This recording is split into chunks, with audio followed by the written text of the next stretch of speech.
O'zbekiston Respublikasi Prezidenti tomonidan belgilangan ustuvor vazifalar ijrosini ta'minlash, aholini elektr va gaz bilan uzluksiz hamda sifatli ta'minlash borasida amalga oshirilayotgan ishlar doimiy nazoratda. Shu maqsadda hududiy elektr tarmoqlari aksiyadorlik jamiyati boshqaruvi raisi Sardor Isoqulov Samarqand viloyatining Urgut tumanida bo'lib, hududdagi energetika obyektlari faoliyati bilan yaqindan tanishdi. Dastlab o'rganishlar Hudud gaz Samarqand gaz ta'minoti filiali tasarrufidagi Urgut gaz to'ldirish shoxobchasidan boshlandi.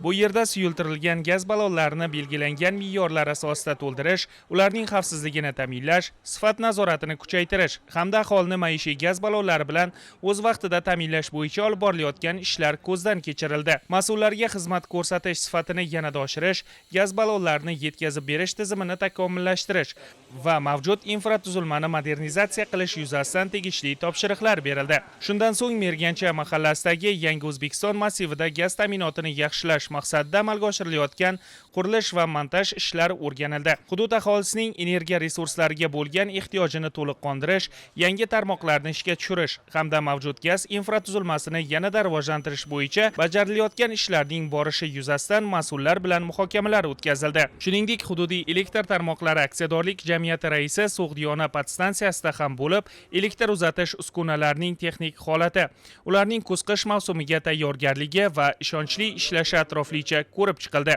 Podstansiya faoliyatining samaradorligini oshirish, zamonaviy texnologiyalarni keng joriy etish hamda iste'molchilarni elektr energiyasi bilan barqaror ta'minlash yuzasidan mutasaddilarga zarur ko'rsatmalar berildi. Energetika sohasida olib borilayotgan bunday amaliy o'rganishlar tizimdagi mavjud muammolarni joyida hal etish, xizmatlar sifatini yanada yaxshilash hamda aholini uzluksiz elektr va gaz ta'minoti bilan ta'minlashda muhim omil bo'lib xizmat qilmoqda. Tuman aholisining elektr ta'minoti va gaz sohasidagi masalalarni bartaraf etish yuzasidan o'rganishlar va amaliy ishlar davom etmoqda.